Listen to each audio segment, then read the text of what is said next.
60 Seconds with Pastor Eddie, and I'm your host, Pastor Eddie. I feel like I did you guys a disservice, and I had started off with talking about intercessory prayer, but in talking to a few people, I forgot one thing, and I realized that they didn't understand it either, and so I'm going to go back for a second and have you guys remember this. A couple of messages ago, I talked about Abraham and how God initiated intercessory prayer with Abraham. It was God who said, are we going to keep what we're about to do from Abraham? Abraham was a friend of God. They had a connection. They had a relationship first.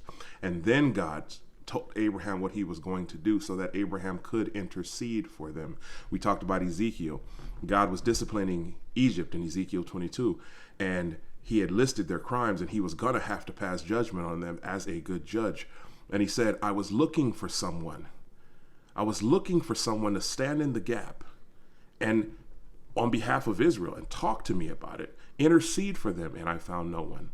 And so the king had to pass judgment on them for their crimes. One of the things that we have to get straight if we're going to engage in intercessory prayer, and every Christian should know this, I just want to bring it up again. One of the priorities that we have to get straight is first and foremost, every Christian must make their top priority to seek an intimate relationship with God. If you are going to intercede for someone else, you better have a serious relationship, an intimate, a close, a personal relationship with God. When the disciples asked Jesus to teach them how to pray, what did he do?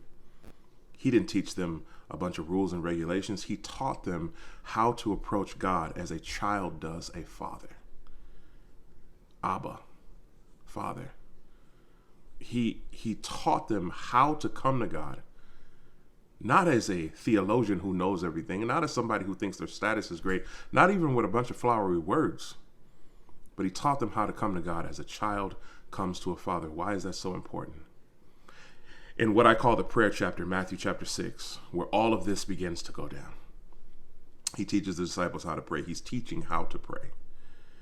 Down in Matthew chapter 6, verse 33 is a very key verse, and it's important that it's put in what I call the prayer chapter because it's so key. Matthew chapter 6, verse 33 says, but seek ye first the kingdom of God and his righteousness, and all these things will be added unto you. Everything else comes after you seeking a personal, close, intimate relationship with God. That is the most important thing. It's all about the relationship.